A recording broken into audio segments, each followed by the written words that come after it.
Okay. Hello. I'm Skip Alzheimer and welcome to the AV Geeks Lunchtime Streaming Show where we watch old 16mm films and sometimes comment on them. That last film was Giant Tuna. It came from the Oregon Archive, which is an archive based in Pittsburgh where we scanned a bunch of films for them. And that was a silent film. And it was probably shown for general audiences. It might not have actually been shown in schools. Just kind of something somebody could rent from the Mogul Film Library in New York City.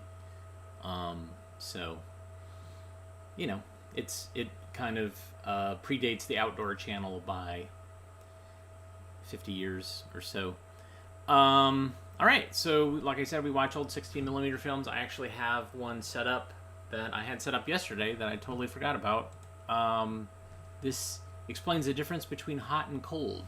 For us in Raleigh, yesterday was hot and today is cold. It dropped 20 degrees last night, so enjoy.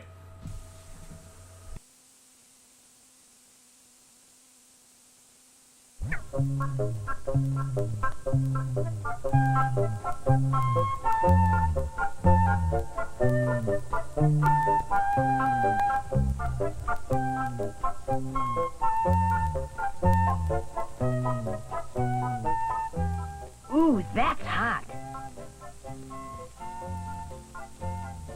That's cold.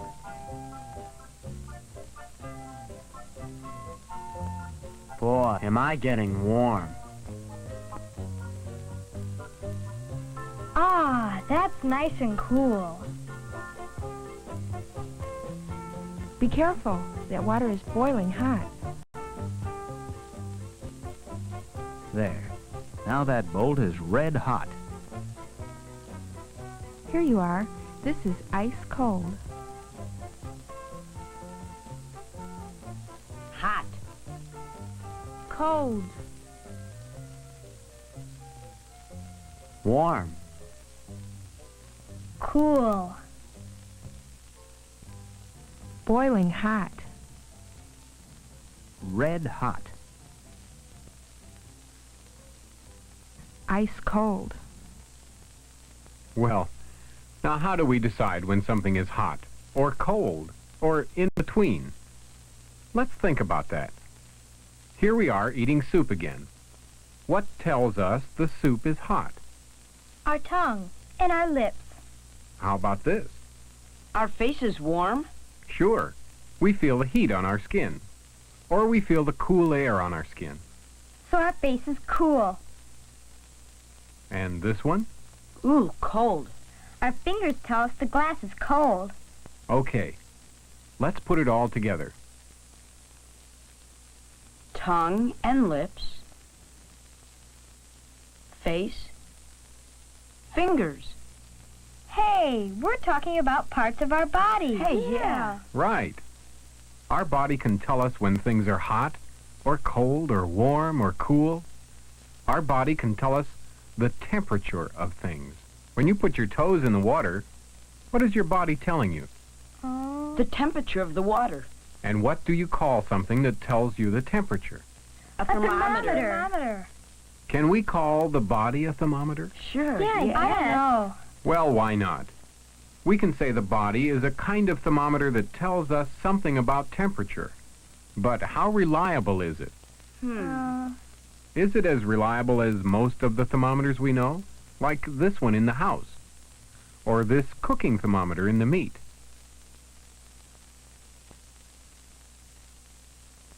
Or this oral thermometer?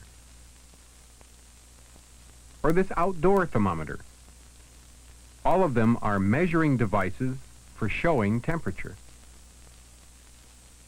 Every thermometer has a scale and numbers on the scale. Not much different from this measuring device. A ruler. You move along the scale, mark off an inch, or 5 inches, like that. On a thermometer, the liquid in the tube does the measuring, It moves along the scale. When the liquid in this tube is warm, what happens? It stretches. Expands. Yeah, it expands. And when the liquid gets cool, It shrinks. Contracts. Goes down. right again. Let's check that. We'll take this cone, you won't mind, will you? And we'll put the tube in. The ice cream is cold, so The liquid goes down. Yeah. the sand is warm. And the liquid goes up. Yeah. Now let's take our tube and put it back on the board. We'll try to make our own scale. Let's take this water with ice, you won't mind, will you? And we'll put the thermometer in. The liquid stops going down. It's almost freezing. It's the point where ice turns to water, or... Water to ice. Yeah. Good. Pardon me. May we test your water? Be careful. That water is boiling hot. I know. I just want to mark that on our thermometer. There. Boiling. Now we've marked the places where water freezes and where it boils. These places are called Freezing point. Yeah. and Boiling point. on most thermometers we see, the freezing point is 32. The boiling point is 212. 32 degrees. 212 degrees. Instead of the whole word, degrees, we use this little symbol, 32 degrees and 212 degrees. Now that we have 2 points that are always the same, we can mark off the scale, like this. Most thermometers won't look like the one we just made, but remember, they work the same way. Let's check. Here's the ice drink we had. The temperature is 32, 2 degrees above the 30 mark. Now let's check boiling water. That's 212, 2 degrees above the 210 mark. Let's check one more. The temperature of the human body is usually about 98 degrees. Well, we said about 98 degrees. It's really a little more, 6/10 of a degree. Written like this. We say 98.6. That's normal body temperature. So, 32 degrees is the freezing point. 98.6 degrees is the normal body temperature. 212 degrees is the boiling point. Very good. Now, if you remember these 3 temperatures, you'll have a better idea of what hot and cold mean. Most outdoor thermometers don't show the boiling point. Weather never gets that hot. But they do show the freezing point. 32 degrees. You know that less than 32 is pretty cold. Lower temperatures, 0 and below 0, are very cold. Indoor thermometers usually don't show the boiling point either. Rooms never get that hot. 70 degrees is a comfortable room temperature. For cooking, high temperatures are needed. 150 degrees. That's pretty hot. Remember this one? We called it red hot. The actual temperature is about 600 degrees. Gosh. Wow. And when he said this soup was hot, how hot was it? Well, here, let's, you won't mind if I check this, will you? Good. Let's see. 111 degrees. You see, it's a bit more than our body temperature. Speaking of body temperature, let's have a look at that. It's 101. Now that's warmer than normal body temperature. So we know he has a slight fever. Well, that's one good thing about a thermometer. It's a very exact way of measuring temperature. All the thermometers we've been using are... That's a big word. Fahrenheit. Fahrenheit thermometer. Yeah. Someday you may see a Celsius thermometer. It works the same way, just has a different scale. Well, do you think you know a little bit more about Hot. Cold. Warm. Cool. Boiling hot. Ice cold. Okay. Remember, a thermometer helps us tell more exactly.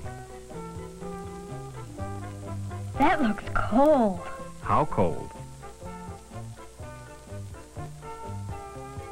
Oh, this is real cold. What do you mean, cold? Hey, this is nice and cool. How cool? Ah, this is warm. No, it's hot. This is hot. How hot? This is hotter. How much hotter? That's red hot. How hot is that? Ooh, that's hot.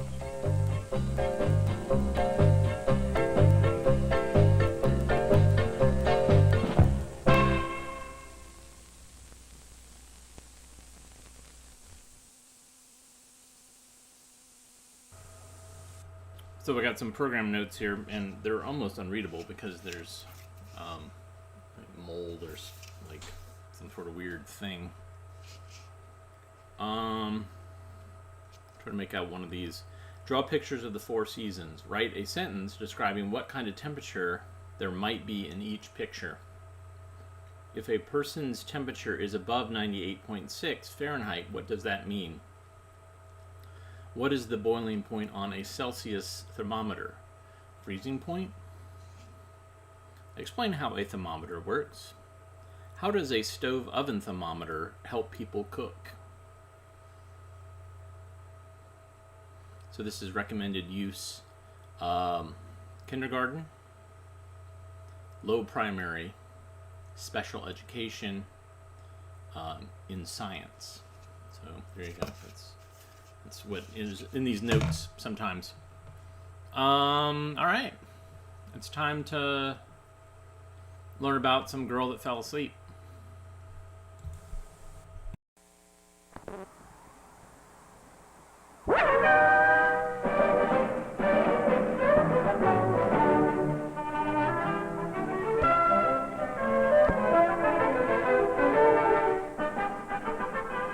Once upon a time, there was a beautiful fairyland kingdom. In the middle of this land was a castle.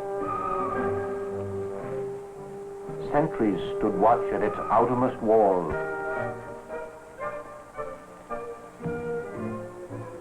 Their good king worked very hard making laws and proclamations. His chancellor helped him. Out. The king and queen were very lonely. They had no children. One day the queen was bathing in the royal pool. With her was Lady Hepzibah, who loved to talk and talk and talk. Suddenly, the queen thought she heard a small voice and said, "Shh, Hepzibah." But Lady Hepzibah talked on and on and on. So the queen moved closer to the bank of the pond, and there was a turtle. And the turtle said, "I have an important message for you. I wish to announce that a lovely little princess is to be born to you and the king." The queen could hardly believe her ears. A princess is to be born? How wonderful! Wonderful!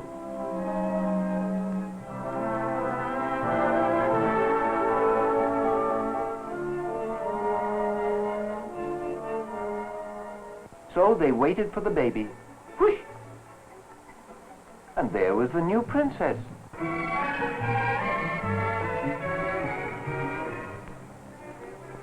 It was a beautiful little baby.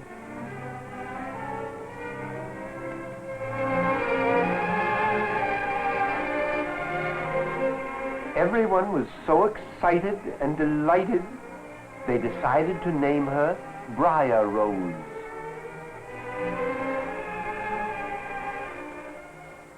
The chancellor told a courtier to spread the news throughout the land. Wake up, the courtier shouted.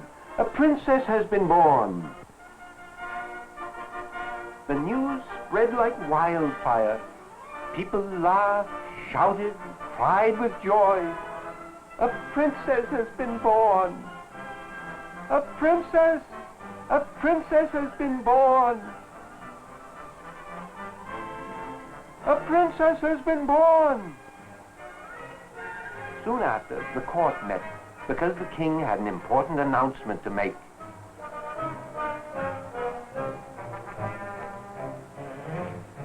Said the king, "We will have a christening party and invite all the fairies so that they may bestow their wishes upon our fair princess." "Are we going to invite all 7 fairies?" "And why not?" "Well, what about Pittipod? She has a terrible bump on her nose and her looks would spoil the pretty party." "You're a wicked girl to say such things. We shall invite all 7 fairies." So the jester decided to write the invitations. He was very proud because he had just learned how to write.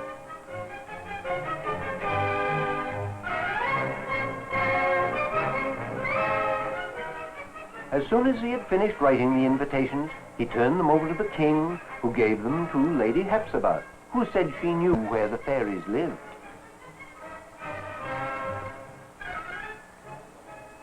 She stole to the edge of the lawn and stopped.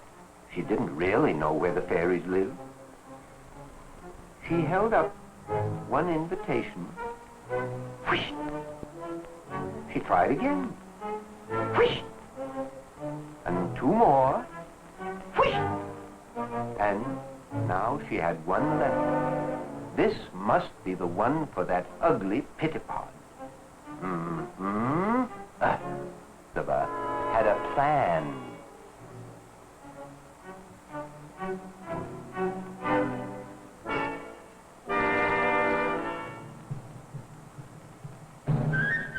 Preparations were started immediately for the big party. Sacks of flour, pheasant, cakes and candies poured into the royal kitchen. Soon the party was underway. All the guests and fairies were there, all but Pittipod, who had not received her invitation.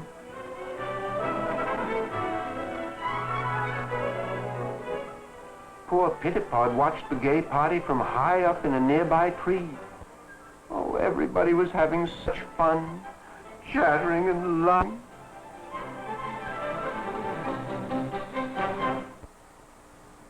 Then the fairies bestowed their gifts. Pittipod shrieked and leaped from the tree right smack into the middle of the table. "I have a gift for the princess. She will grow to be beautiful, but on her 17th birthday she will prick a finger on a spinning wheel and die."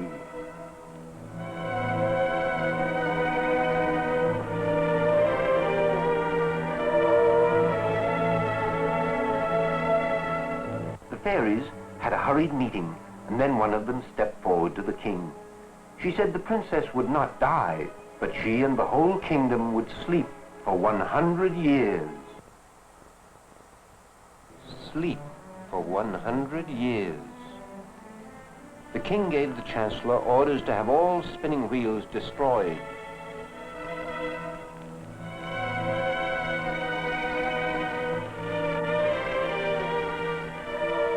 The notice was posted everywhere. "Destroy all spinning wheels at once."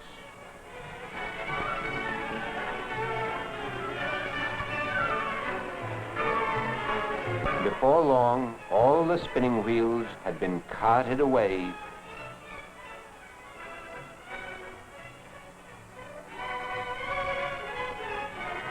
The princess was growing up.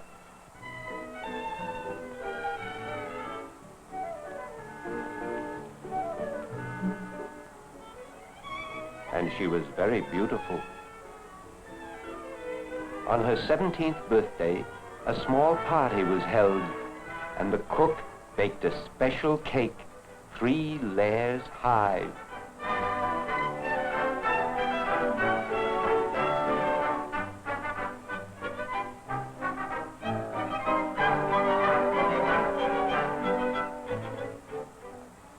That afternoon, Lady Hepzibah was strolling through the woods, talking as usual.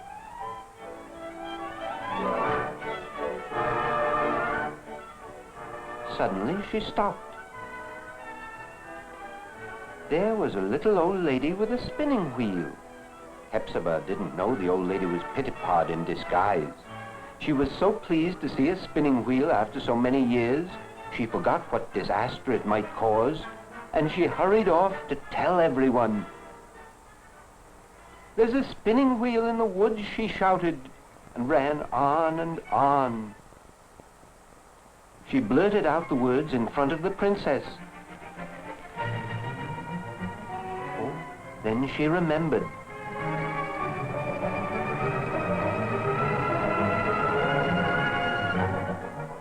"I'll stop the princess. You tell the king."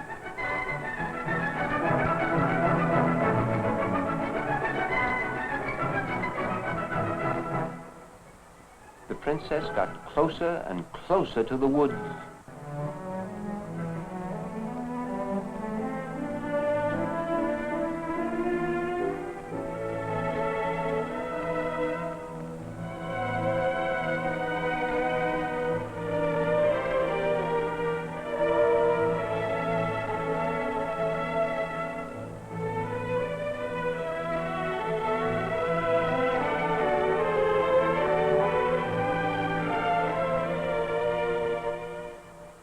All at once, everyone became very drowsy, and they all sat down and went to sleep.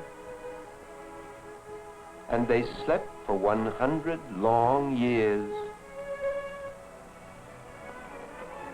During that time, many princes had heard of the strange happenings, but try as they might, they could not get through.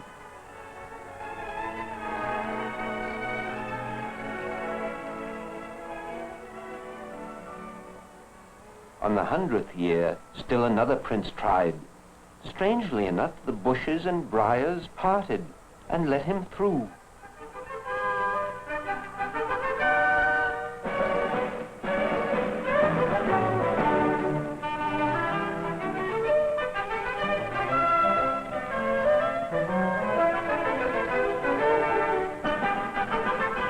He climbed the castle wall.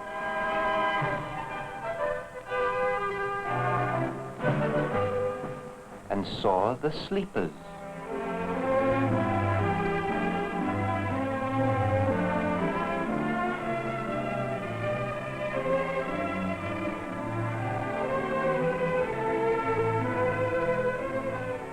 The courtiers, the chancellor, and the queen, and the king.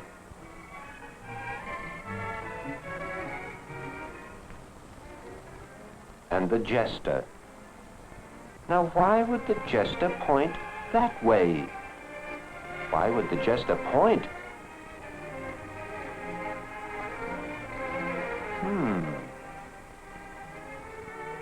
The prince turned and went into the woods.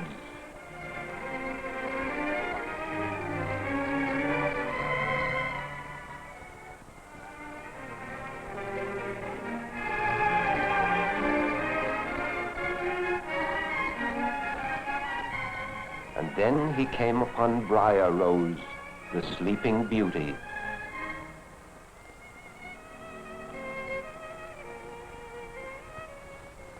She was so beautiful, he decided to kiss her. And when he did, to his amazement, she awoke.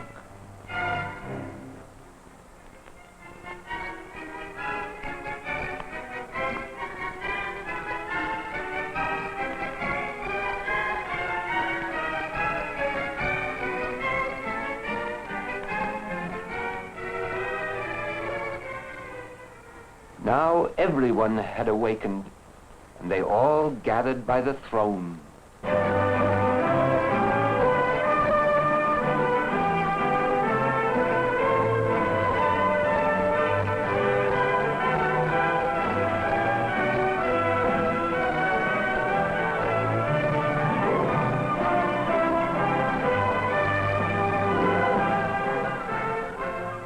prince asked for the hand of the princess in marriage. The king and queen gave their consent, for it was plain to everyone that the prince and princess were in love and that they would live happily ever after.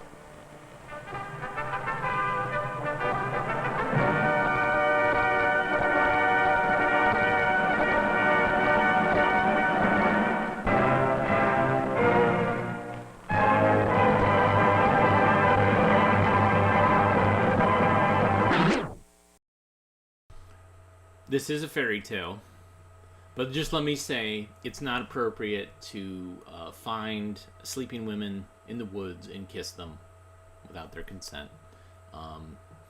It's also not appropriate to curse young women with falling asleep for 100 years.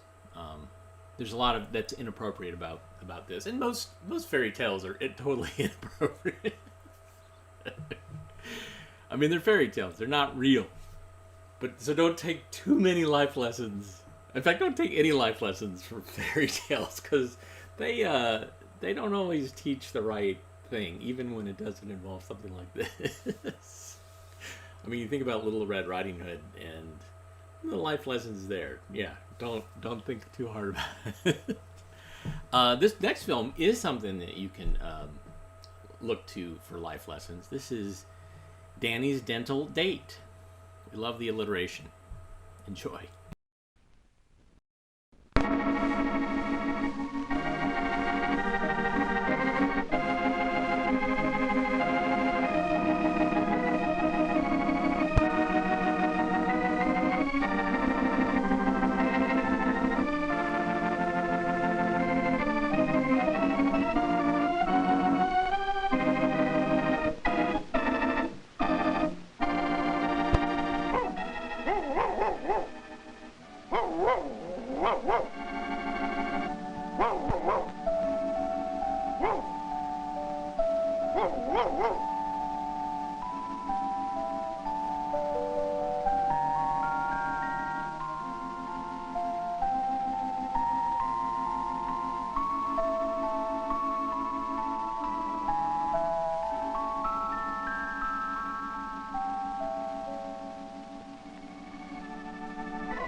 This is Mrs. Daniels.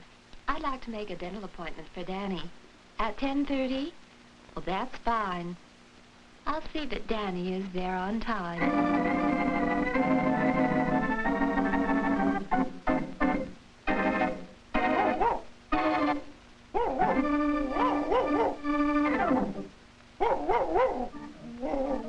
Quiet, Cam. Stop your barking. My mother just called the dentist and she'll make me go. Boy, we better get out of here quick and go to the country where no one can find us.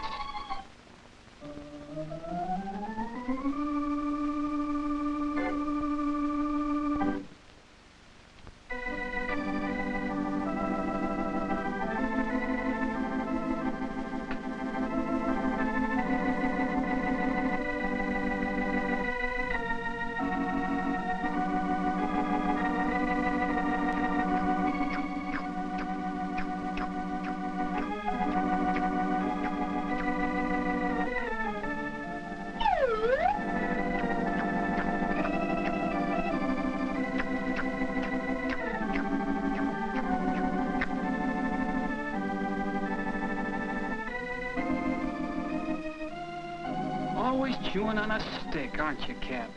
Maybe I shouldn't have run away. I bet you think I'm a bad boy. Well, you'd run away, too, if you had to go to the dentist. Maybe you wouldn't have to go to the dentist if you could chew sticks and bones like I can. Well, what's so different about your teeth? Well, I eat a lot of tough food, so I have big, strong, crushing teeth. Look at the marks on this stick. The crushing teeth work something like a nutcracker.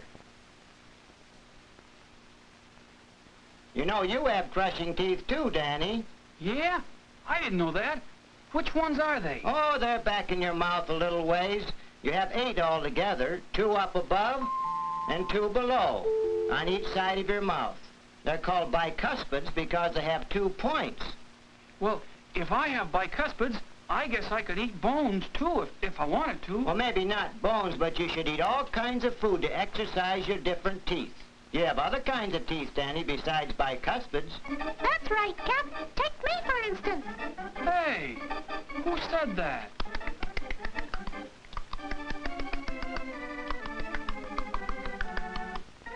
Hi there, Cap and Danny.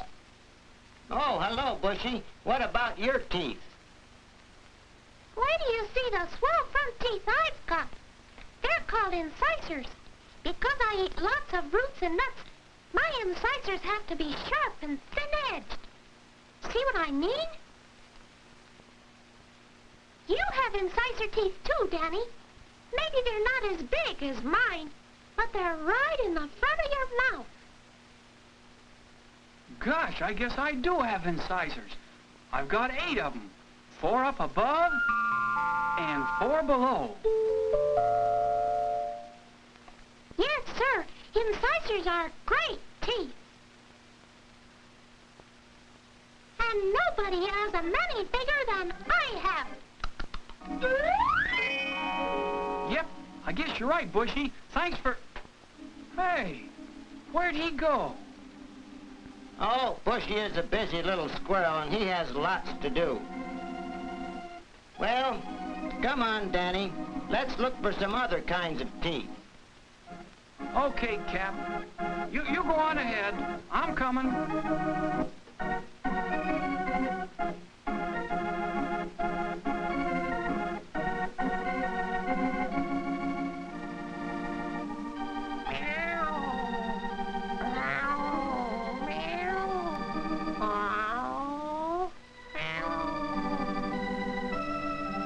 Hello there, Tom. This is my young master, Danny.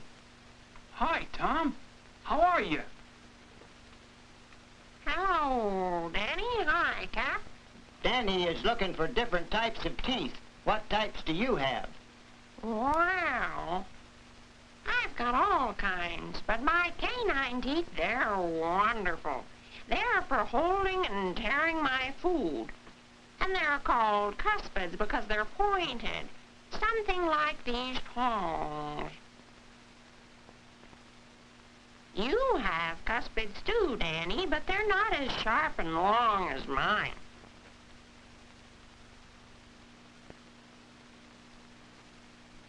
They're on each side of your incisors. 1 cuspid up above and 1 down below on each side of your mouth. Gee, you sure know a lot about teeth, Tom. Well, you will too, Danny. Well, thanks, Tom. We'll be seeing you. Yeah, come around sometime for some fish, Tom. Bye. So long.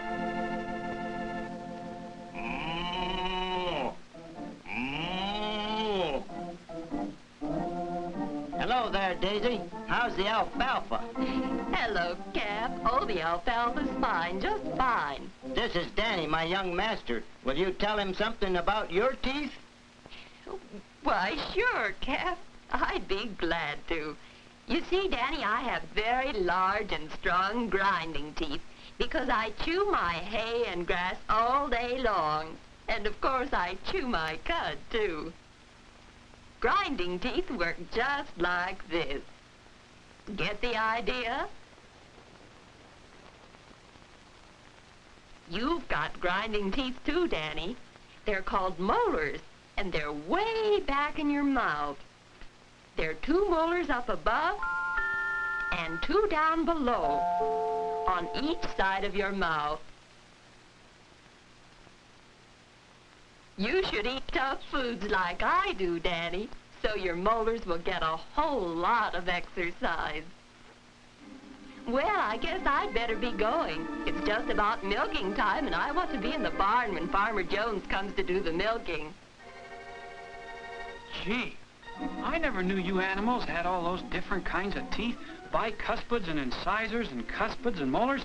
I guess I wouldn't have to see the dentist if I ate bones and nuts and tough meat and hay, but gee, who wants to eat all those things? You don't have to, Danny. You can eat the things you like. Your teeth also need nourishment, foods that have all the different vitamins. Cap is right again, Danny. Now, I furnish you with 2 important foods. The first one is milk. You should have 4 glasses or a whole quart of milk each day. The next food I supply you with is butter. You should eat at least 6 teaspoonfuls of butter or margarine every day. Each one of these little squares you see Mother cutting off the cube is about a teaspoonful.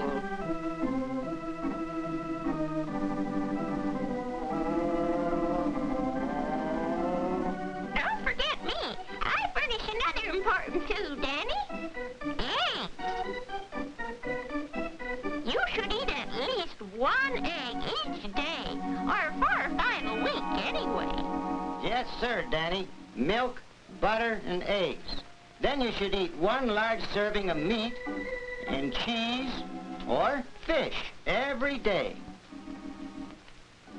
Also, you should eat some of all these vegetables and fruits. Here they come. Potatoes,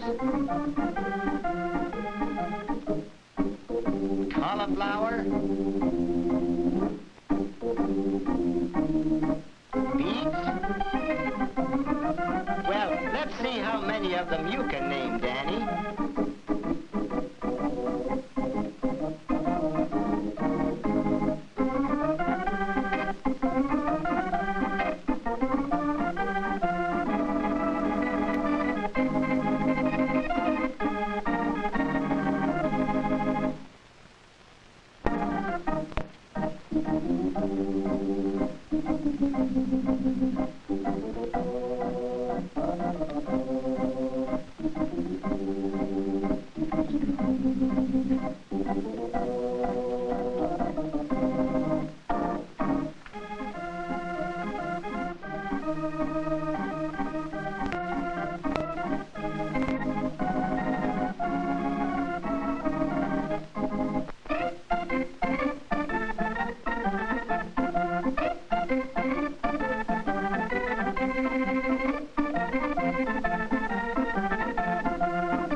Well, say, here's Danny in bed, the real-life Danny.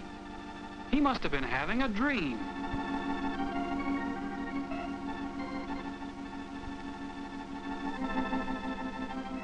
But I guess that appointment with the dentist was real because Danny is hurrying to get there on time at 10 o'clock.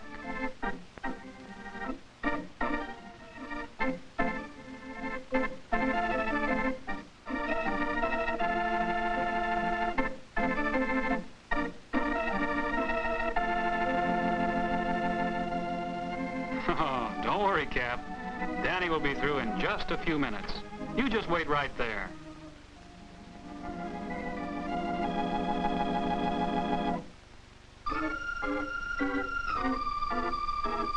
Well, here's the dentist's office, and Danny is right on time.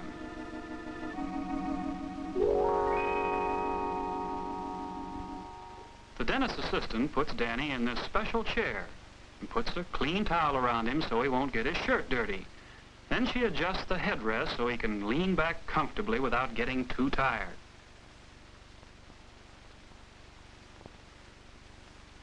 And here comes the dentist.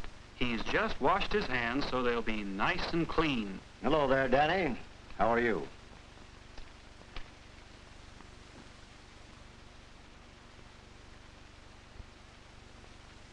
Well, Danny, we're going to look in your mouth to see if you have any holes or cavities in your teeth. Now open wide so I can see real good. Now this instrument I'm going to use is a feeler. We dentists call them explorers. It's just a sharp point that lets me feel the teeth. If there are any holes in them, the point sticks. That way I know there is a cavity beginning to form in the tooth, a hole that should be filled. Here, Danny, you take hold of this mirror, and I'll show you a little cavity. You see there? It's black, and this feeler sticks in it. That's one we'd better fill.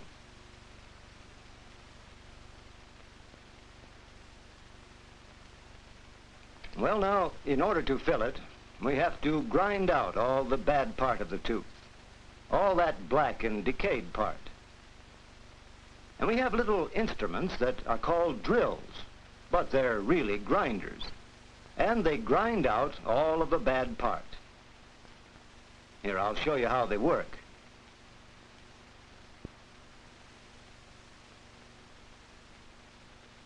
Now, I'm going to carve my initial on my fingernail.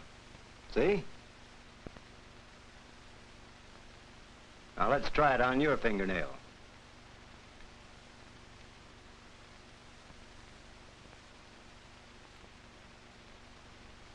We're going to do the same thing to your tooth that we did to your fingernail.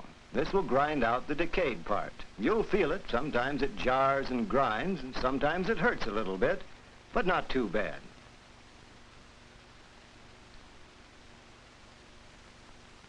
Now we'll squirt some water in your mouth to wash out all the bad part of the tooth we ground out. You just lean over and spit.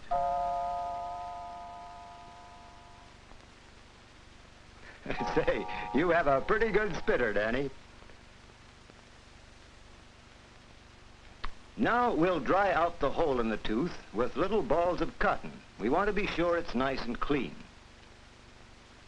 Then we'll sterilize it with medicine that we put on these little pieces of cotton. Sometimes it tastes funny, but don't let that worry you.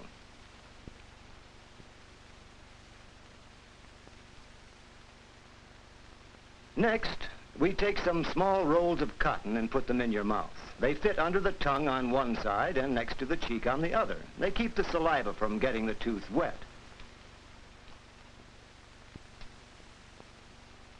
Here, Danny, you hold the cotton with your finger. Now, while I'm drying out the cavity, the nurse is putting some filling material in a little glass jar.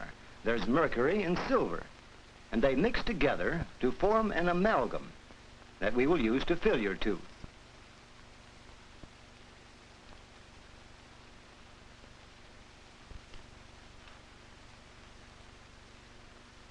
This filling material is put inside this instrument, and all I have to do is to poke the end, and some of the amalgam goes into the hole in your tooth.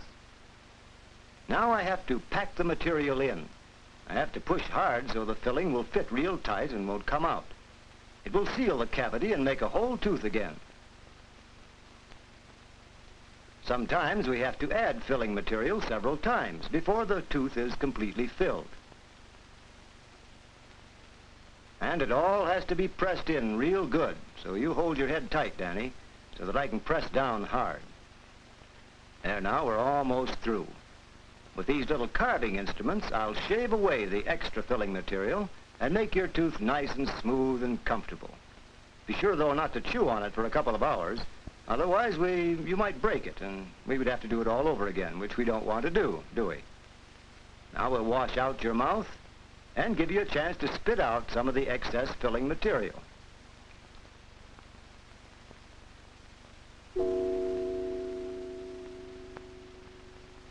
There now, you're all through. Come back in a few days and we'll polish the filling.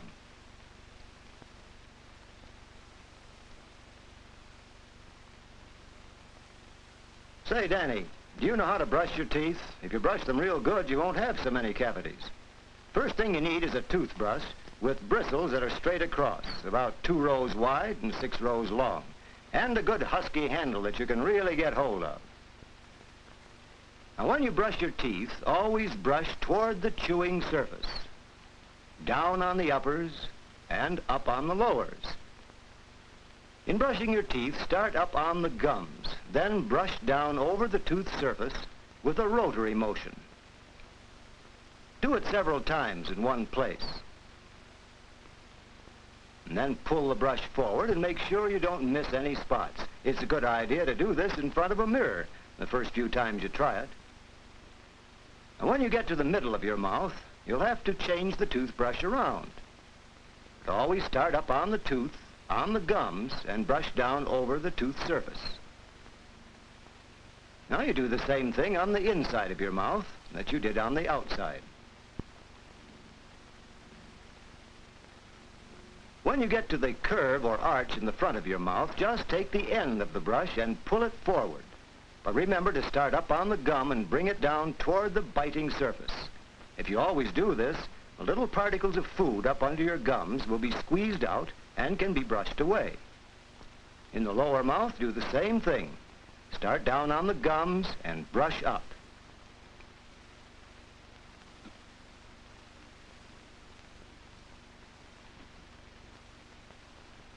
And the same thing is done on the inside of the mouth.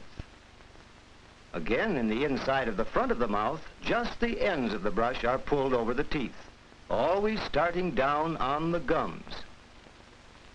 Now, when you get to the chewing surface, the bristles are just laid on the tops of the teeth and the brush is rotated or vibrated. Try to force the bristles into the tiny tooth crevices. Well, Danny, Miss Johnson will give you an appointment to come back and get that filling polished. So long, Danny. And look, Miss Johnson is giving Danny a brand new toothbrush. Now he can keep his teeth white and clean.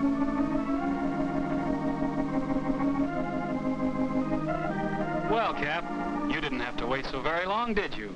Danny has his teeth all fixed up, and he feels pretty good about it.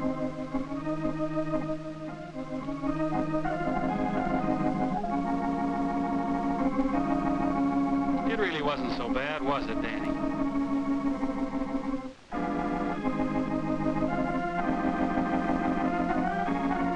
Remember, if you...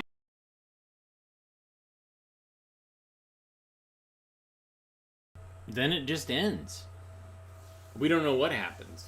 I would say we should show the film in reverse, and basically him being gassed with the nitrous oxide. Then it turns into the puppet world, in the marionette world. So that film had everything in it. It had giant teeth. It had marionettes. Had talking animals. It was so great. All right, we got one more film to watch. This is set up on the telecine, and I just realized I forgot to change the title, but as we watch it, I will change the title. This one is also somewhat of a fairy tale, or it's not real. Enjoy.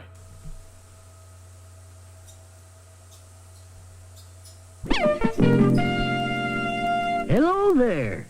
Good to see you. I've quite a story to tell. You see this ball and chain? My best friends. Really, it all makes sense when you hear my story. I'm the man that gravity forgot.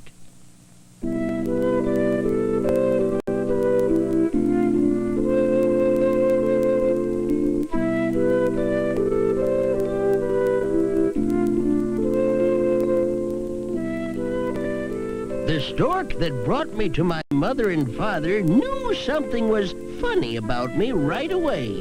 Gravity didn't pull me down like it pulls everyone else down.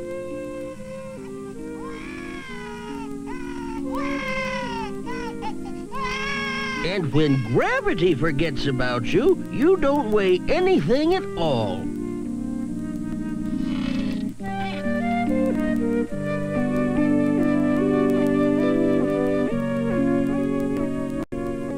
Even so, I was a happy child.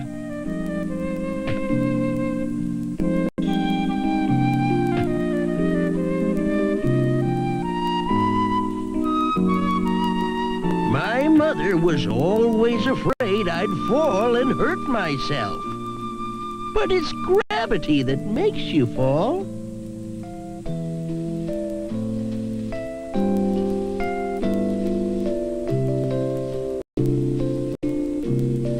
My father worried about me, too.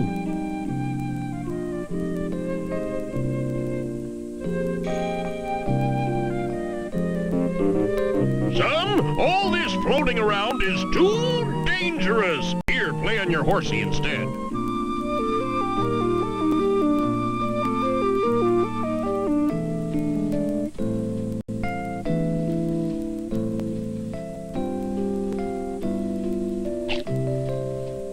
Say, you up there.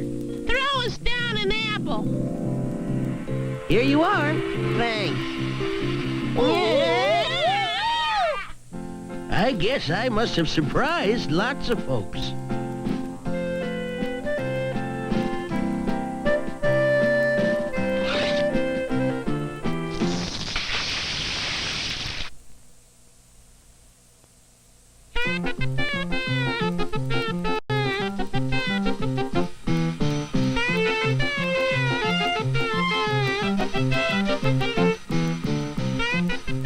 Hey! Haven't you ever heard of gravity? Son, you're big enough to go out and seek your fortune. So I found myself a job as a chimney sweep.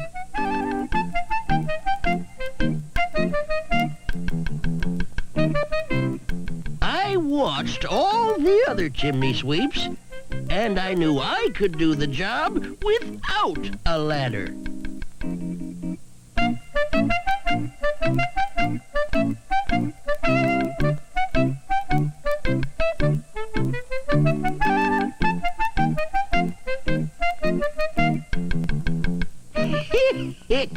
That day I broke all the chimney sweeping records. Every last one. But then the boss called us together. See how many chimneys this little guy cleaned? I want all of you to clean them like he does.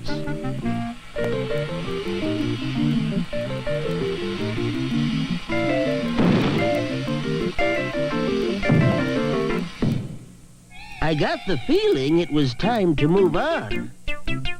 Next, I tried to be a window washer.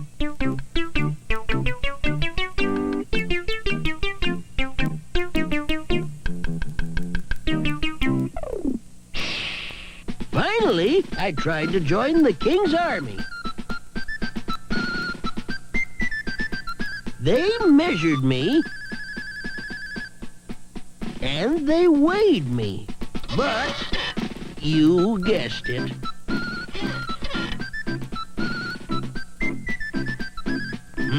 Zero. Zero? Zero? Out! No one understood.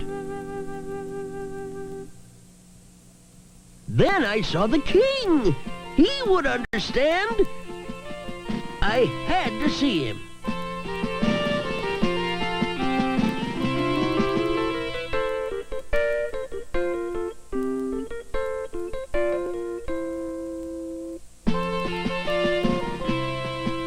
What's this? Pardon me, sire, but because gravity forgot about me, they won't let me join your army. Gravity? Who cares? I've got my own problems with gravity. Be gone! Away! Scat! Gravity? I hate it. If it wasn't for gravity, I'd have an air force. I need someone who can make my planes fly.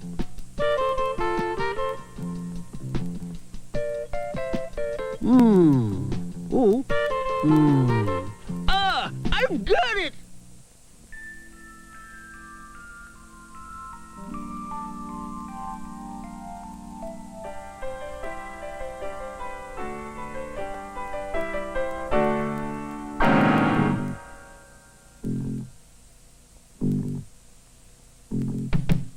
Yes, sir. He's been spotted. Good. Follow him. It's him! Get him! Yes, sir! Now! When I knew they were looking for me, I hurried home to hide. But it was too late. He's lighter than air, sire. He's the one who can make this plane fly. He'd better.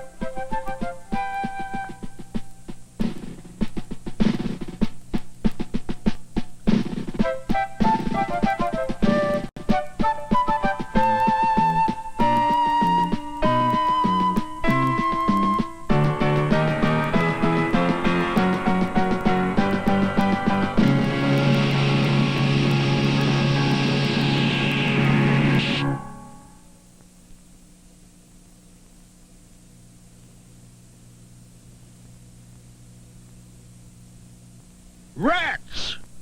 Fire! Stop him! Stop him! Ow!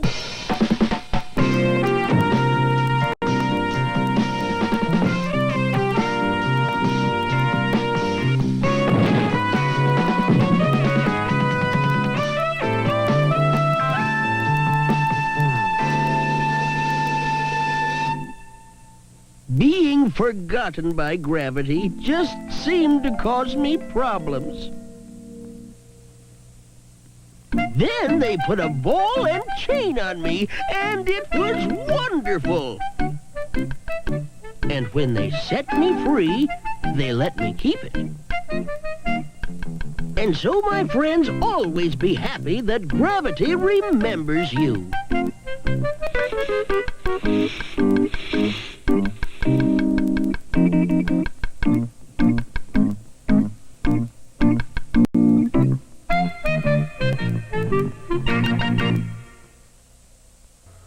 Oh, those nutty Dutch. Those nutty Dutch. Yeah, so we unintentionally watched a bunch of kind of fairy tale, fable-ish fantasy things. Sometimes that just happens. Thank you, Alex, for the coffee. That's one way you can support AV Geeks, is by buying us some delicious coffee, which will give us caffeine, which will allow us to work with all the spreadsheets and databases that are associated with collecting more than 30,000 films.